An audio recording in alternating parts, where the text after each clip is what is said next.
Good afternoon. Good afternoon. Good Afternoon. afternoon, everyone. How are we doing today? We managing okay? Okay. Yeah. Okay. So there's three things that I want to talk about today, and today's lecture is going to be a little bit scattershot, or perhaps a little more scattershot than usual, because if you were logged into my lecture notes, you were noticing that I have been adding and updating them right up to the point where I started this Zoom, and you'll notice that they're significantly less extensive than they have been in days past. So I have not had enough time. I've had other things that have required my attention, and I've not did not have as much time to prepare today's lecture as I normally would have liked. But there's three things that I want to talk through today. One is I want to revisit a conversation that we started on Monday relating to the description of intervening causes and superseding causes and simultaneous causes as exceptions to but-for causation. Okay. The second thing that we'll talk about is recovery for economic loss and recovery for psychiatric injury. And we'll be a little, and if we wrap up early, if things seem clear and there's no questions and nobody has anything else that they want to talk about, then we'll knock off a little early. But it will certainly go as long as we need to, up to the full time. So there were some questions on Monday, sort of right at the end, that a couple of folks may have been a little confused about my description of these different causal analyses as exceptions to but-for causation. And there's a reason that I call them exceptions. And specifically, it's because but-for causation breaks down in these cases. You can apply but-for to an intervening cause case or a simultaneous cause case or whatever, right? But the courts have concluded that the strict application of but-for causation would lead to unjust results in these cases. Why is that? Right? The answer is that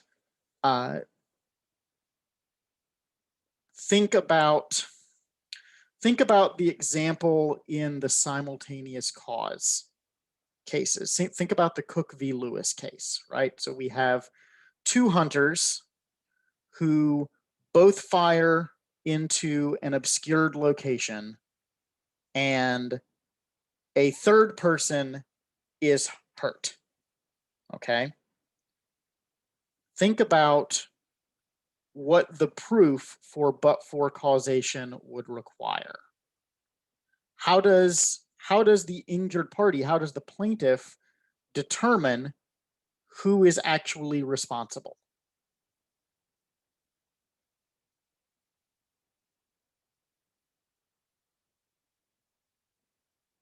This question is for anyone, so feel free to jump in and give it your best shot.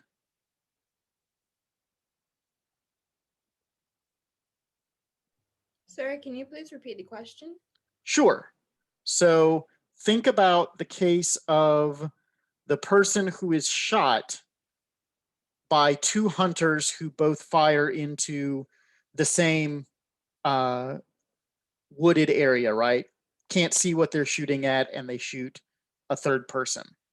How does the plaintiff prove who shot them?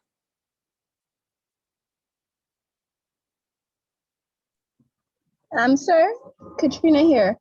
You can't prove, well, from what you read, I don't know if I'm right, but you can't prove who shot the plaintiff because they don't know which bullet shot him. So therefore, the two gentlemen was held liable. That's what I gathered from that case. That's no, you're exactly right. That's exactly where this is going, right? So Keandre starts shouting at us in the chat. No, I understand. It was you bumped the button, right? So there's a private message that asks, what if the hunters had a different caliber of bullets? Let's assume that they're hunting with identical guns, right? It's a competition about skill, and so they have been given identical guns, identical ammunition, right? So that the only thing that varies between them is their ability. Okay. So how do you determine which one of them shot the plaintiff? And the folks that are in the chat who are saying both have sort of jumped ahead, but you're right. The folks that are saying that you can't prove it are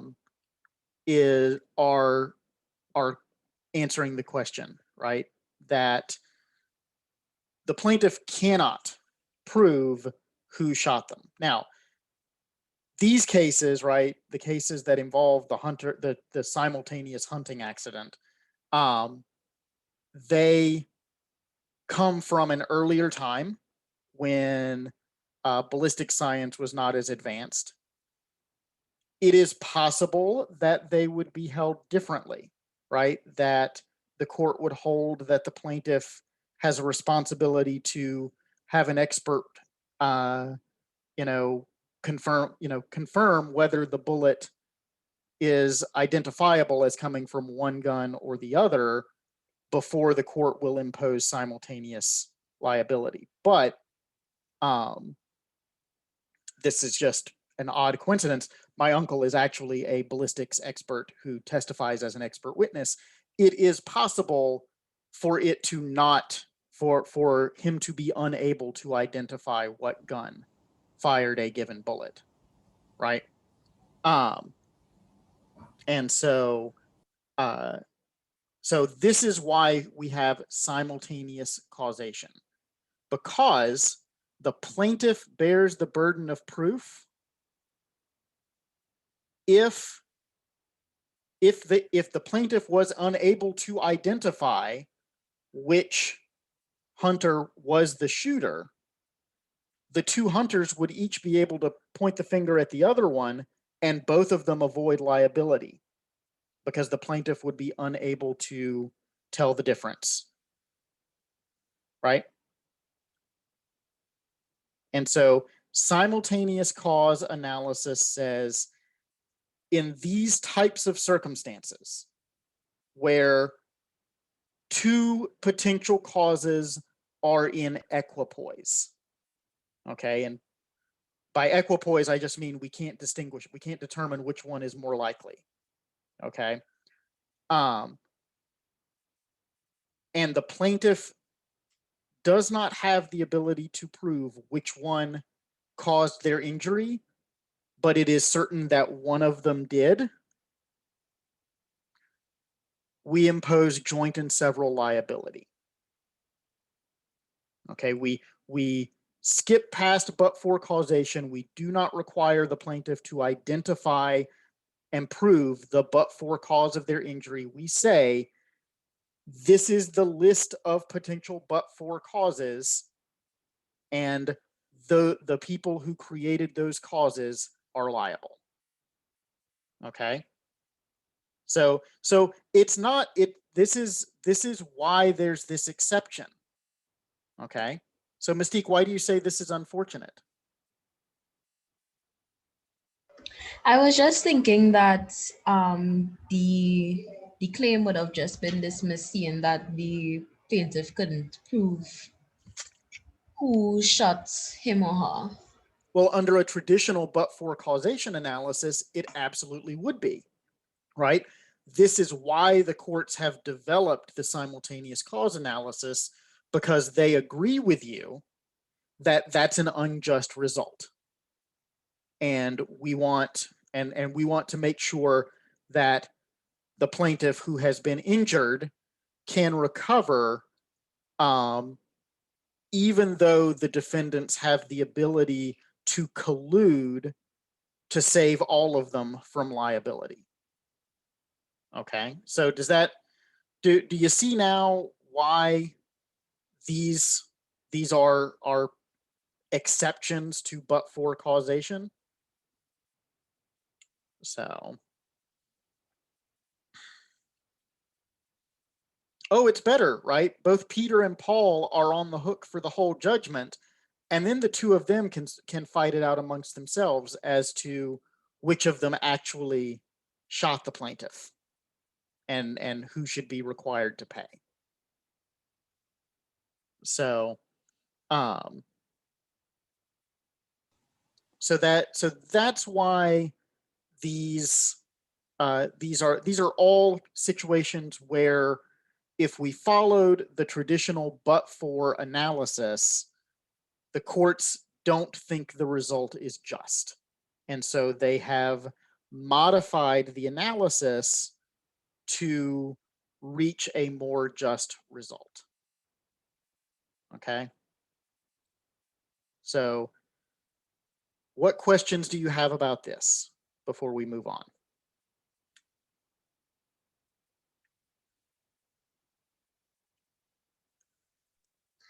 Sir, can you repeat the last part you just said about modifying the analysis? Sure. So the traditional but-for causation would impose liability in a way that the judges have felt is unjust in all of these cases, in the intervening cause cases, the superseding cause cases, and the simultaneous cause cases. And so rather than reach an unjust result,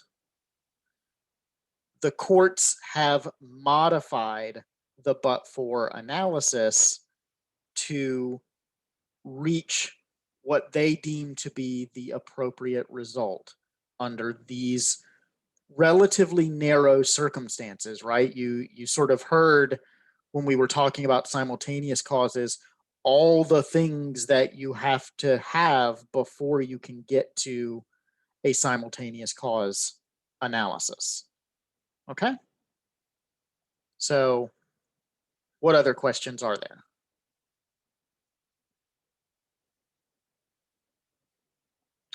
What other questions are there? Sir, where do I find the case? I'm not seeing it inside of my Commonwealth Caribbean tort law text. Well,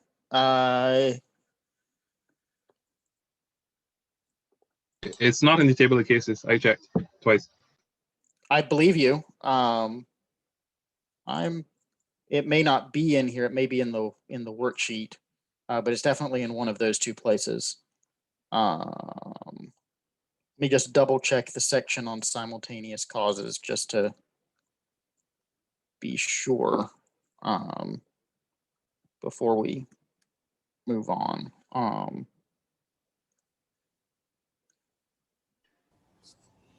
It's on the worksheet, sir. Yep. Okay. Okay. Then that's where it is. So. Okay. All right. All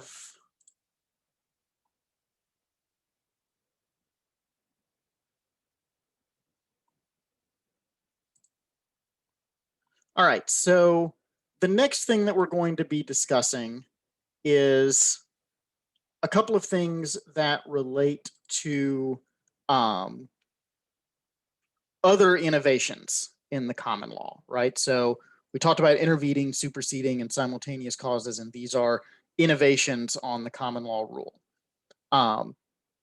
Two other ways in which the common law has innovated is in allowing for recovery for certain types of injury that previously were not allowed. And that's pure economic loss and psychiatric injury.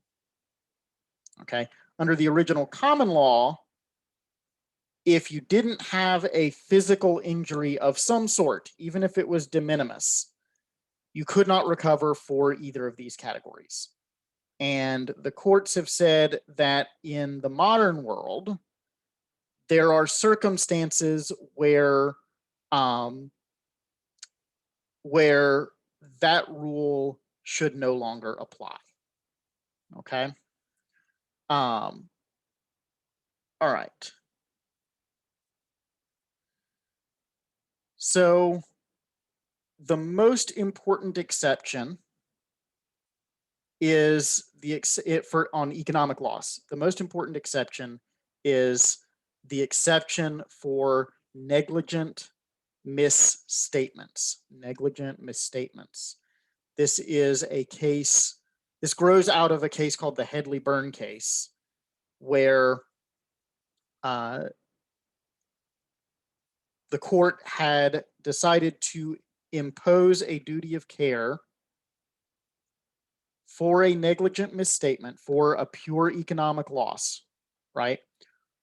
No physical injury if there's a special relationship. What is a special relationship? What is a special relationship aside from the ones that you have with your spouses and children? We'll talk about that special relationship in a minute. So what is a special, what might be an example of a special relationship? Sir, just guessing, you mean employer and employee? That kind? That's what you mean? Between a special relationship? Okay. Why do you think that would be, why do you think that an employer might be liable to an employee for a negligent misstatement? Well, there's a lot of reasons. When you look at health and safety, for instance, under the employee responsibility to provide a safe environment for an employee, the employer is to provide a safe environment for the employee, and when the employer fails to do that, then he can be held liable. So you're thinking that, well, okay, let me ask you this. Can you tell me a story where this rule would apply in the employer-employee relationship? And I want to remind you, and I want to remind you of this because the stories that I was telling myself all involved physical injuries. And the Headley-Byrne rule only comes into play where there's no physical injury, where it's pure economic loss. So can you come up with a story that is just pure economic loss, involves an employer and employee, and involves a negligent misstatement? I have a lot of cases going around in my head, but I can't pull one to mind. But this one, I don't know if it did involve negligent, but the employer gave the employee too much work and she was stressed out, and therefore she became mentally ill and she sued the employer.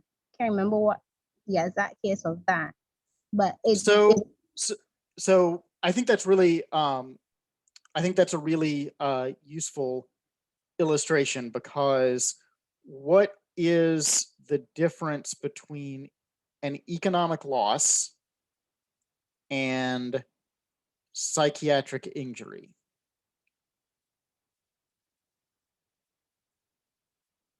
Let's come back to that. Let's put a pin in that for just a second. There's a couple of folks in the chat mentioning contractual relationships or fiduciary relationships, and then some specific examples like doctor-patient, attorney-client, therapist-client, mechanic-client, which I think is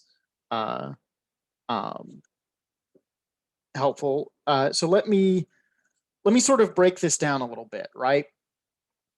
Contractual relationships don't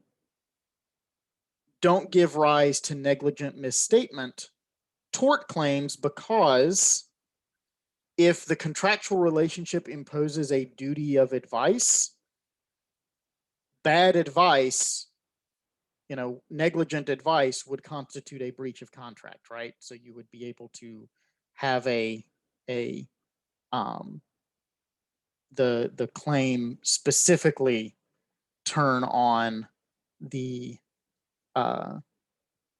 contract relationship. Fiduciary relationships,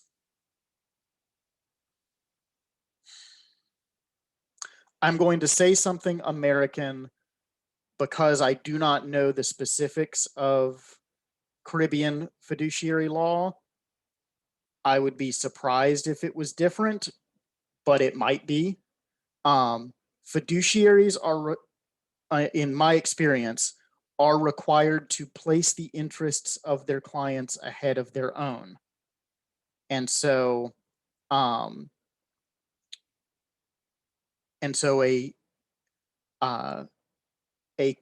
claim for a negligent misstatement would be a breach of the fiduciary duty. It would not be a negligent misstatement tort, right? So it would be a different class of tort than what we're talking about here. But I think that you're on the right track when you ask about fiduciary duties. Okay. And somebody asks about a landlord-tenant relationship. So I want to take these examples because I think that they're giving us some really interesting things here. What are the common threads between these examples that you guys have come up with? So doctor patient, attorney client, right? Accountant client, mechanic customer, landlord tenant. What's the common thread here that might suggest that there's a special category of relationship here? Go ahead, Joy. I was saying that there's an underlying contractual obligation or relationship. Not necessarily, right? Because the mechanic doesn't have a contract with the customer until the customer actually says, yes, do the work, right? The mechanic may only, some mechanics charge a fee just to look at your car. Not all of them do. So some things in the chatter are, I think, really helpful, right? Naomi points out that there's a reliance element, as does someone else sending a private message. Another private message points out that there's a special skill. Yes. Okay. So the way that we describe the Headley-Byrne test is that a special relationship is one where the advisee relies on the advisor's special skill or advice, right? And that can be either because the advisor has some sort of particular skill in the area, or it can be because the advisee is particularly ignorant.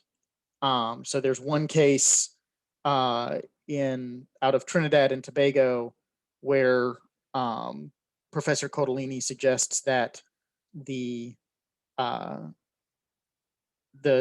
argument is that the advisee should have been able to rely on the advisor. I'm sorry. So the reliance on the special skill or the special knowledge, right? The additional information of the advisor, and the advisor knows or ought to have known that they are being relied on. Okay. So these are the two pieces of the puzzle for what constitutes a special relationship. And all of these can be special relationships, right? So the one exception, I think, is the landlord-tenant relationship. And but I think that there's another door to get into imposing liability on a landlord for a negligent misstatement. And I'll explain that in just a second, okay? So The second element of the Headley-Byrne rule says that this advice, the negligent misstatement, has to be offered professionally. It can't be offered in a social context. And the reason for that is we don't want to impose professional liability on people who are asked a question at a cocktail party, right? Somebody comes up to them on the beach and goes, "Hey, aren't you, Joe Blow, famous neurosurgeon? Have, do you think that I should get my head checked out?" We're not going to put liability on Joe Blow for that. And the third element of the Headley-Byrne rule is that you don't have to be a professional advisor. Okay. If you give the advice in the professional setting, with the reasonable reliance, and you knew they were relying on it, you can still be subject to the duty of care.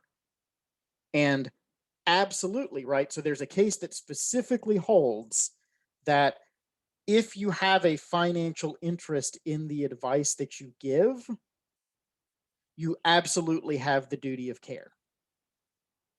Okay, so this is where I think you can get in and impose liability on the landlord. So let me tell you a story, right? A hypothetical. A potential tenant goes to look at a piece of property, and they say to the landlord, "This is very nice. What other places around town would you recommend that are in the same price range as you?"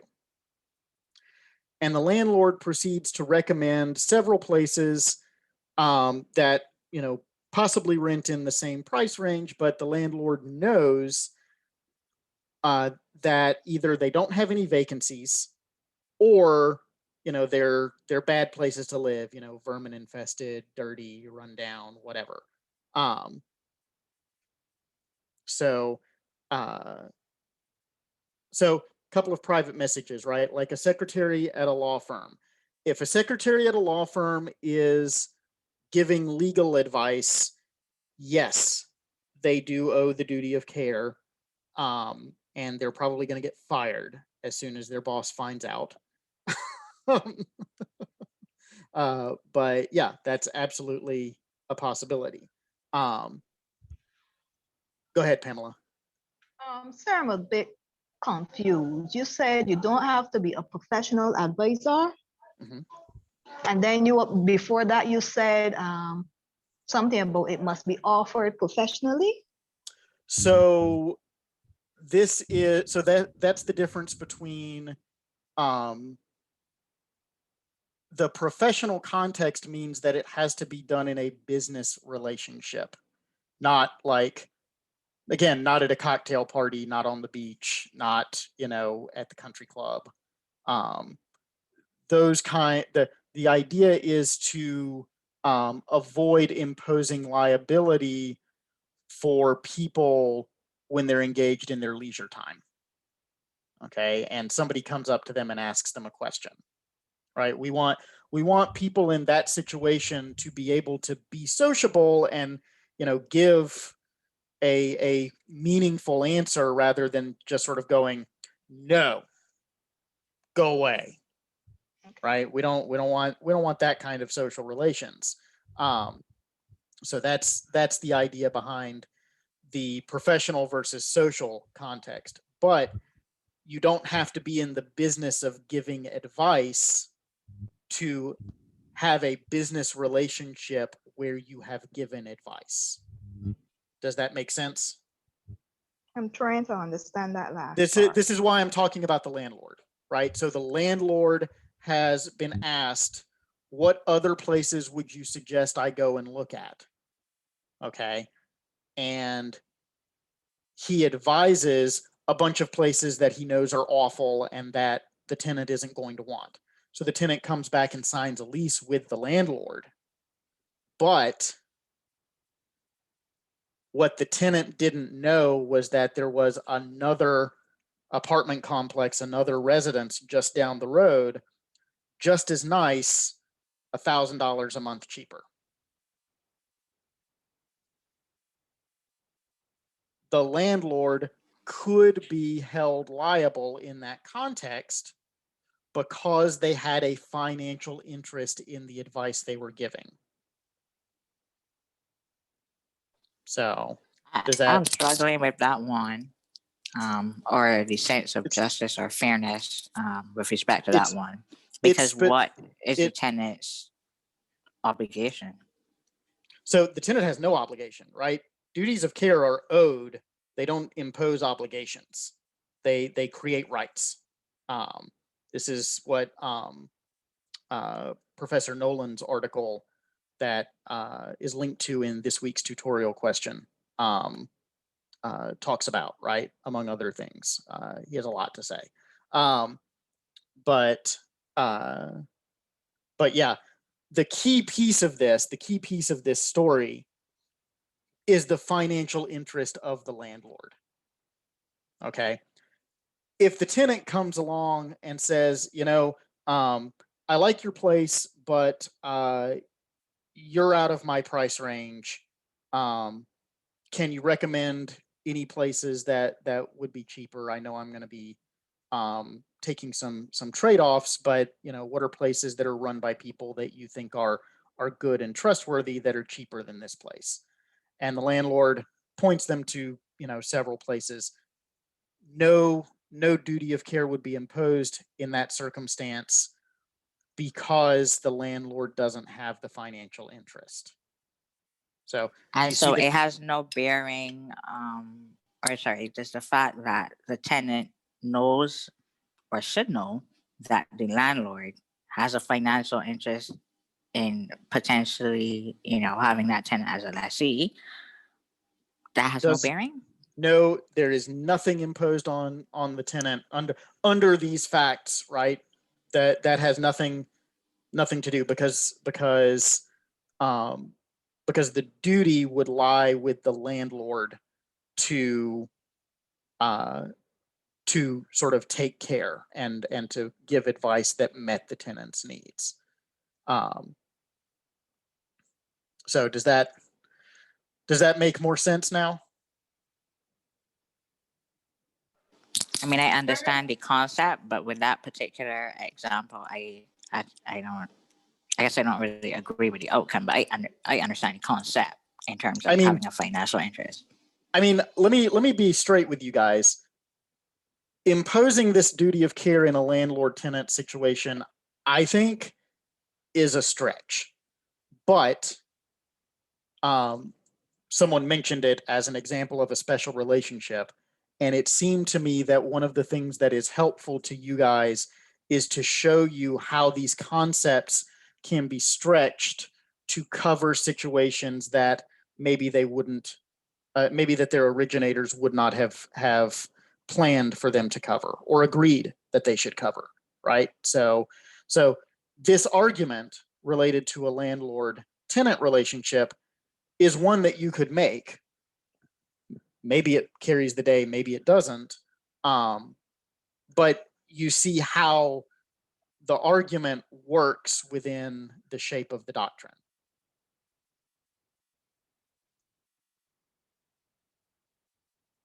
So, Sasha-Ann, I think you had something to say. You were coming off mute. Go ahead. Sir, never mind, sir. Okay.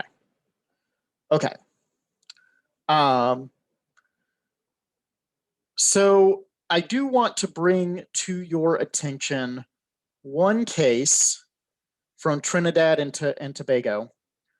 And the reason I want to bring this case to your attention before we move on to psychiatric injury, which we're going to be brief on because we've talked about it.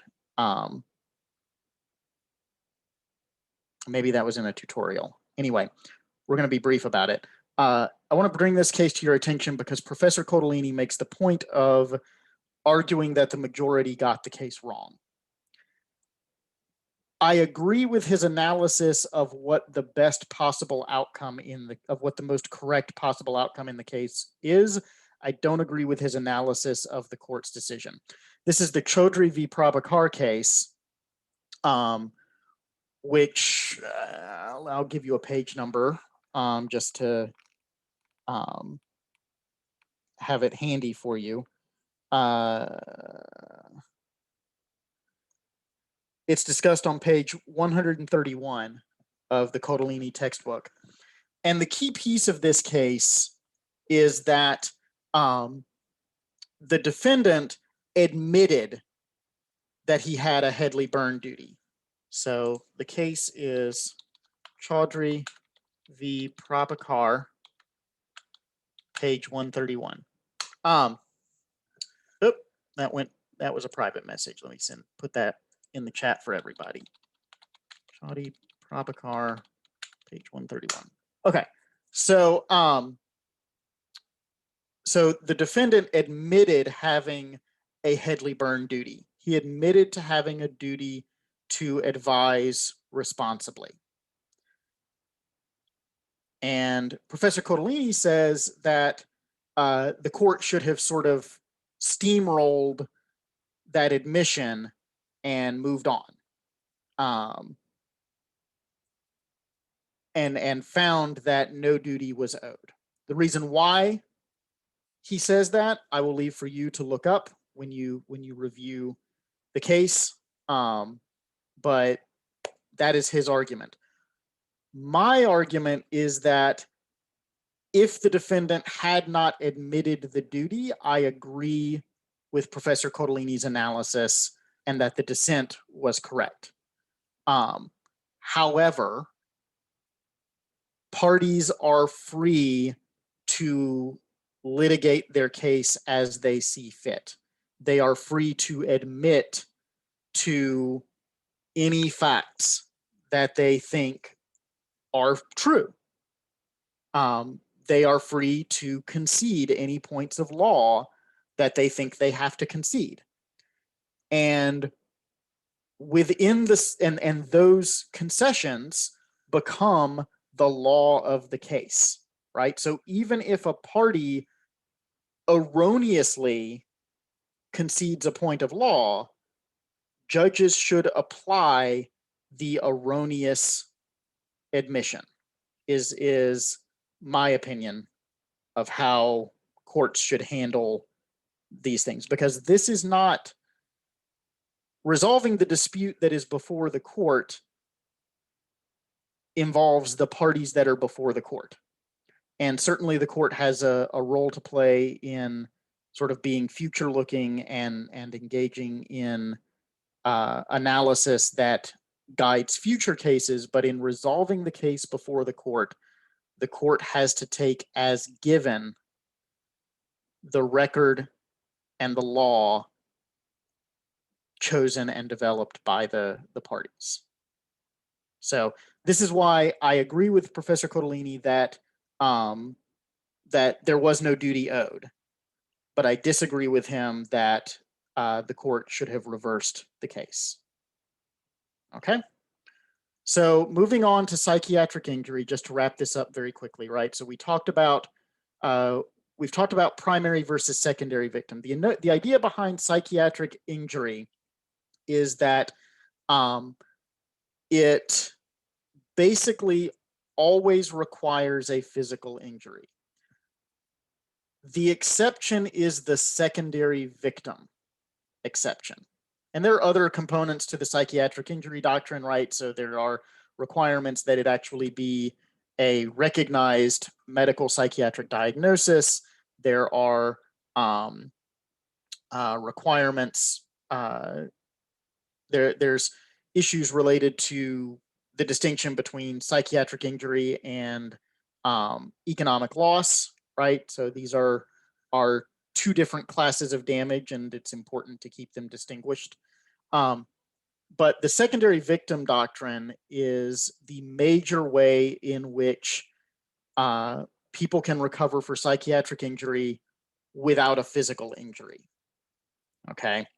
The secondary victim doctrine says that you can be, that we can find liability was caused by physical injury to someone you care deeply about. Okay. And certainly there are certain types of relationships that the courts just sort of automatically find as being these types of persons, right? Spouses, children, parents, siblings, even engaged persons. If someone who is related to you through one of these relationships is harmed, you can recover for the stress and the psychiatric harm that you suffer for witnessing what has gone through them. Okay. Private message, if the relationship is more than a title, there has to be an actual bond. Yes, that's correct. That's absolutely correct. But for these very close relationships, courts very frequently don't inquire much beyond the title. For more distant relationships, they absolutely will inquire as to the bond itself. So like cousins or friends or, I don't know, significant others, right? People, if you've been dating someone for 10 years and you haven't gotten your act together enough to actually propose, you may still be able to recover under these circumstances, but the court will ask some probing questions about the nature of the relationship. But for these sort of very close relationships, the court's willing to sort of presume the closeness, and then the burden is on the defendant to show that it's not there. Private message, can this apply if a father is beating a mother and the child witnesses it? The answer to that is certainly the terms of the doctrine seem to suggest that it would. The cases don't necessarily bear that out.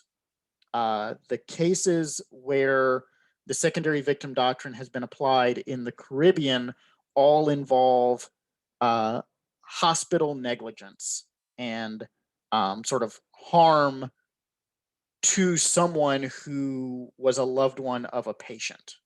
Okay, and in particular, a lot of them have to do with miscarriages and mishaps that occur sort of around births. But I think that's a really good question, and it certainly seems to me like, given the terms of the doctrine, that ought to be a situation where that recovery would be available. The next issue in the psychiatric injury in the secondary victim doctrine is the proximity of time and space, right? So, for example, you can't recover through a secondary victim analysis for being told that your spouse or child was injured. Okay. You have to actually witness the harm. Now, you don't have to, like, the example that I like to offer is you're walking down the street with your spouse, you're hand in hand, and then a car comes by and suddenly you just have a hand. Sorry, I actually just finished The Boys on Amazon Prime, and that's something that happens to one of the characters. So you absolutely can recover in that circumstance. But if your spouse gets run over by a car, and then the next day you come home from a business trip and they're laying in bed, covered in casts, that is not going to suffice to allow for a secondary victim recovery. Okay. There is an exception to that. Let me make sure I give you the right thing.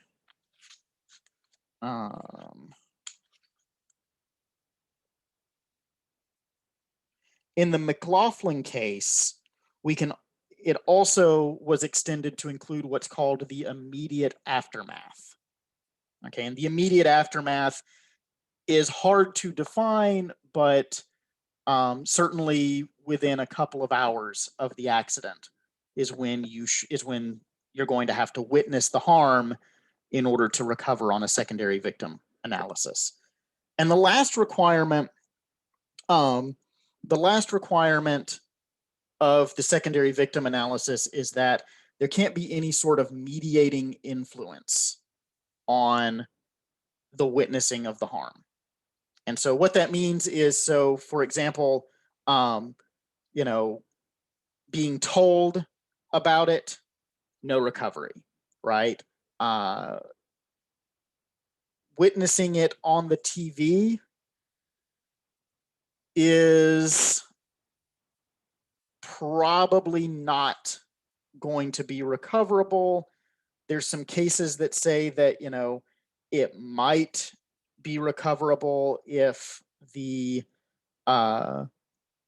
injury is being broadcast live, like in a sports event or one of these really sick streaming things where someone like in the Christchurch mosque shooting.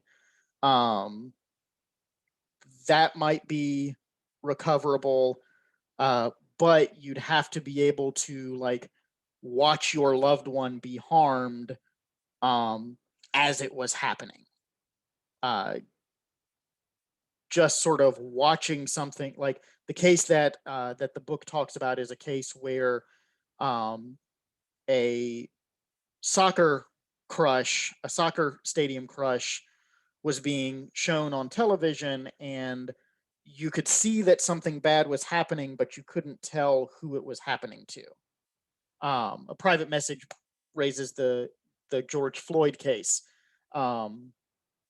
Absolutely, right? If Floyd's family had been watching the video stream of his death as it occurred, absolutely that would be an opportunity to recover for pure psychiatric injury under the secondary victim doctrine. Yes, go ahead, Ward.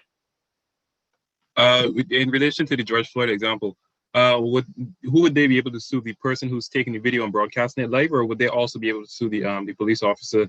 No, the actual tortfeasor is the defendant in this case, not the.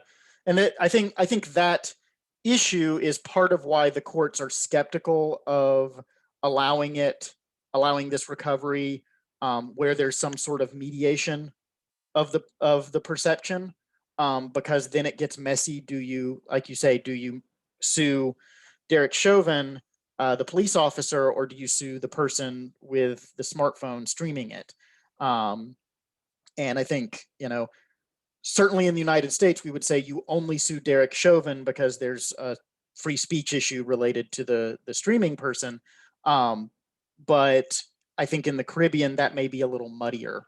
And so that may be part of why the judges are uncomfortable with extending the doctrine in that way. Okay. We're out of time.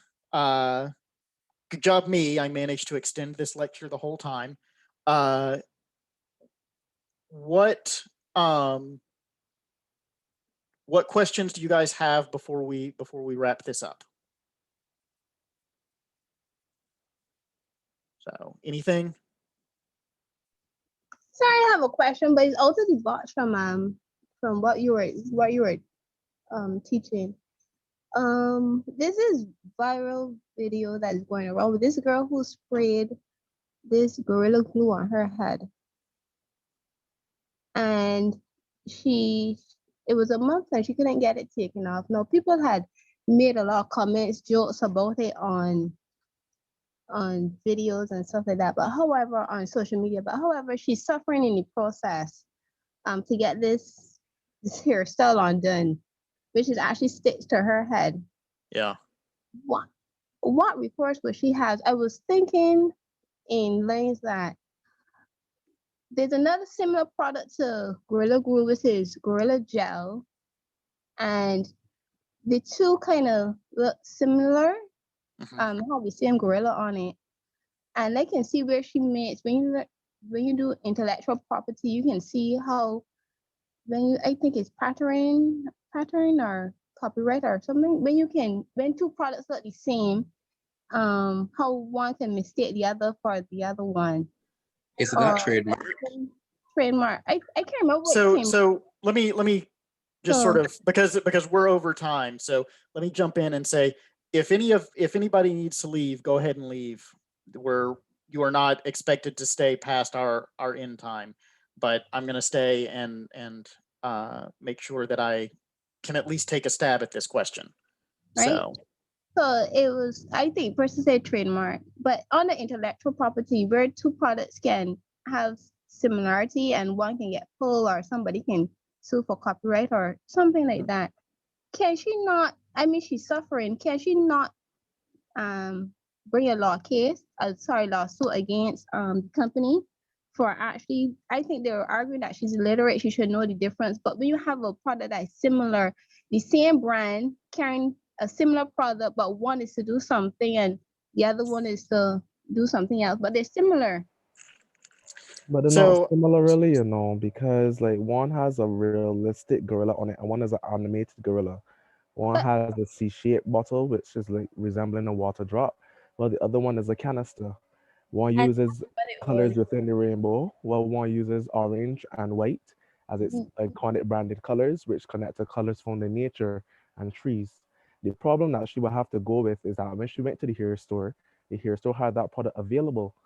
So she could probably more so come for the hair store, but the company has clearly differentiated. One has a spray nozzle, the other one doesn't. But either way, she said that she knew what she was buying. So I don't think that argument. You really think that she buy it for she here? Because she said in the interview that I watched today, actually, that she ran out to the old hairspray and then she was just finding something quick because she had a glow. She spread that one and she had. I don't even think she bought it for hair, and she said that she has done it before.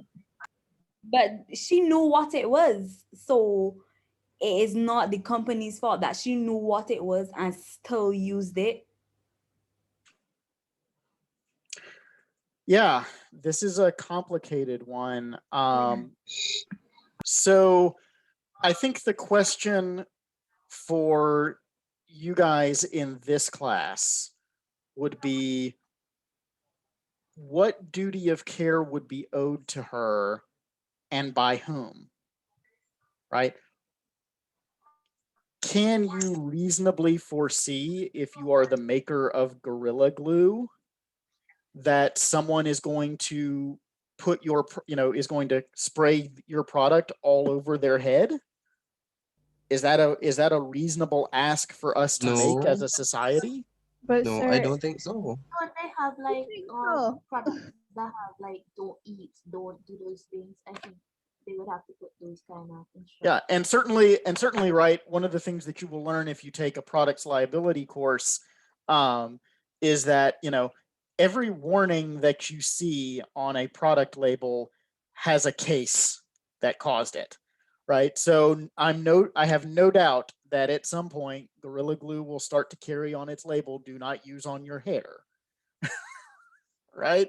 Because that will be a quick mechanism for the company to avoid having to even litigate in the future, right? They'll be able to say, So I "Look, have a question. go ahead." So if the company already states what's the purpose of the product in terms of listing, this is how it's to be used. Mhm. Doesn't that already cover them?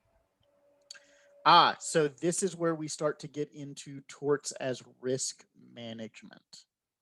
Okay, and actually, yesterday I posted an interview with a risk manager who's a friend of mine on the YouTube channel. So you can sort of get a sense for how this approach to this area of law plays out in the real world. But many times, right, if you get sued for some theory of liability, even if you win, you'll warn against, even if the court finds that, you didn't have a duty to warn about this particular use of the product, nobody could have reasonably foreseen this use of the product, right? Whatever. you still very frequently will decide to add a warning to your label, because that means that that lawsuits related to that warning will be much cheaper to resolve. Oh, So okay. the I other understand that. thing, I right, have a question. And is part that of this, right? Part of this is me talking like an American, because in the United States, in a personal injury case, right, the parties bear their own costs. So the defendant, there's not a situation where the defendant's going to be able to recover their attorney's fees from a losing plaintiff, or very rare. Okay, and so that's the logic there. Is no matter even if you win the lawsuit, you still have to pay your lawyer, and so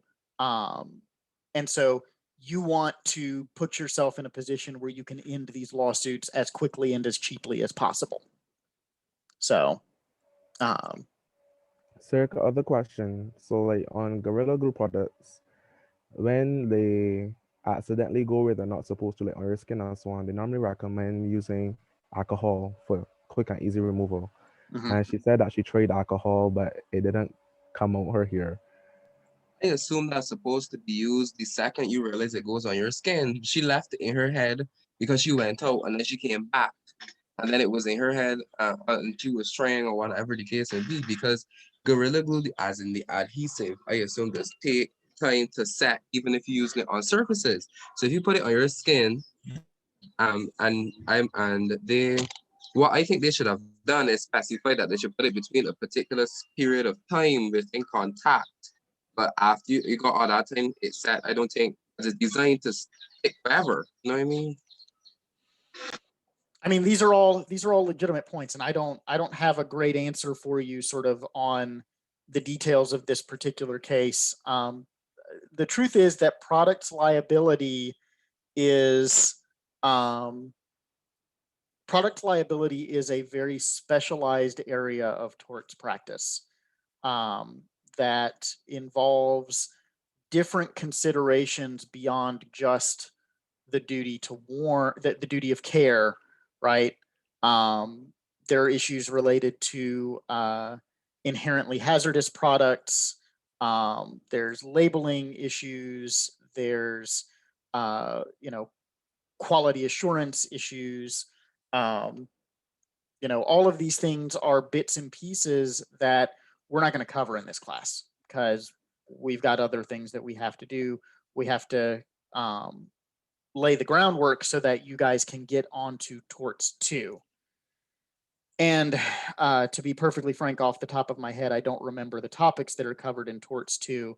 So I can't promise you that you'll spend any significant time on a product's liability analysis unless you take a specific product's liability course.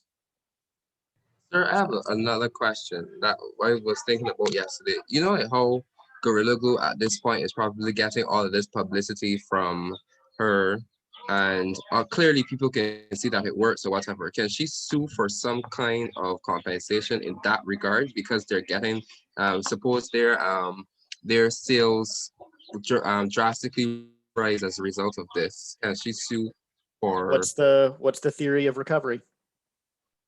I don't know. Contract torts or property. Like those are the private law approaches. So which one is it? Input intellectual property, because under intellectual property you can actually, for the example, like what he's trying to explain is like Nicki Minaj and Tracy Chapman. Nicki was told not to sample her music. However, she went ahead and sampled Tracy's music, and Tracy sued her. However, because Nicki is so popular, the music was actually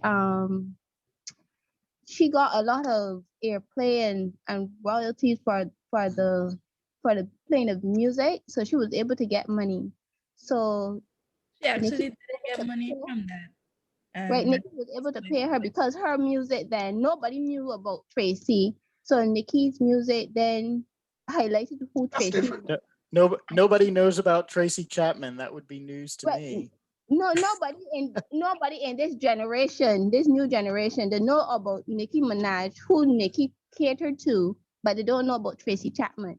So then Yeah. it highlighted her So and so brought her up to so again, the question is, you know, what intellectual property interest does this woman have in her in this? Because, you know, if the interest is in the news coverage, she didn't create any of it. Exactly. Right? Exactly. She is the subject, not the author. A victim. That's right. That's You yeah, know, but if she was it's able, sir, she if was it's still able to get some money out of it because she actually, being that she sued for not allowing to, I think, her copyright. She sued for not, That's different. but she was still able to make money other than suing her because Nikki made her popular. I'm That's different. the copy you're talking about, the Nicki Minaj case. I'm talking about the Gorilla Glue case, right? So let's dispose of the Nicki Minaj case, right? Copyright is a very specific statutorily created property interest where the rights and remedies are defined by the enabling statute. Okay, so there may be circumstances where where a copyright owner, such as Tracy Chapman, or I'm sorry, a copyright infringer, such as Nikki, would be entitled to an offset of the damages from their infringing, where their infringing results in a windfall to the copyright owner. I don't know of any doctrine that allows for that, but it is certainly, that is not impossible. But the difference between the Nikki case and the Gorilla Glue case is, in the Gorilla Glue case, this woman is not a copyright holder. She is not an author of any of this. She's just essentially a victim of her own mistakes, right? She doesn't have an intellectual property interest that the statutes recognize. And without that property interest, there's no claim.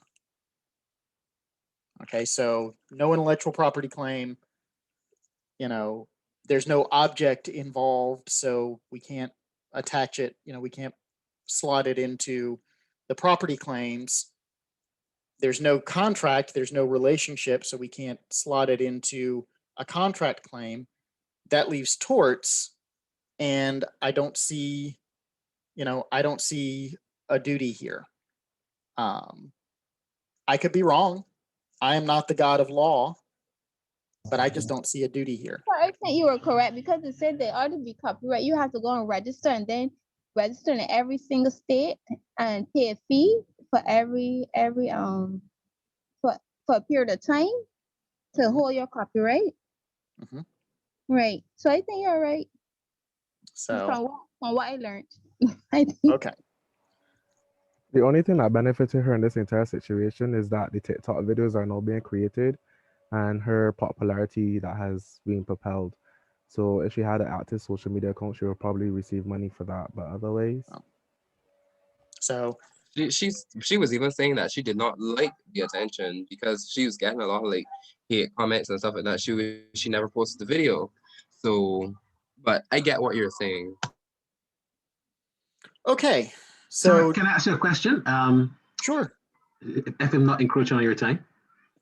It's fine, and then we're gonna wrap this up after this. But go ahead, Barry. Okay, how soon will we be able to like write our own contracts? Like, what year does that happen? Like year 3, going into final year, where you can actually sit down and write a contract from top to tail. I mean, you can do it now if you want. There's nothing stopping you. You can write your own contracts for anything that you want. But you know what they say about lawyers who represent themselves, right? No, what did they say? The lawyer who represents themselves has a fool for a client. So, you can do it now. In terms of when will you be in a position to start writing contracts, the answer to that is, on behalf of clients, the answer to that is when you are called to the bar. Okay. Okay. I think we have a clinic that third-year students can participate in that Dr. Yearwood runs, but I don't know much about it. Okay. So you would have to talk to him if you were interested in that opportunity. No, I was just wondering. Yeah. Thanks Okay, for guys.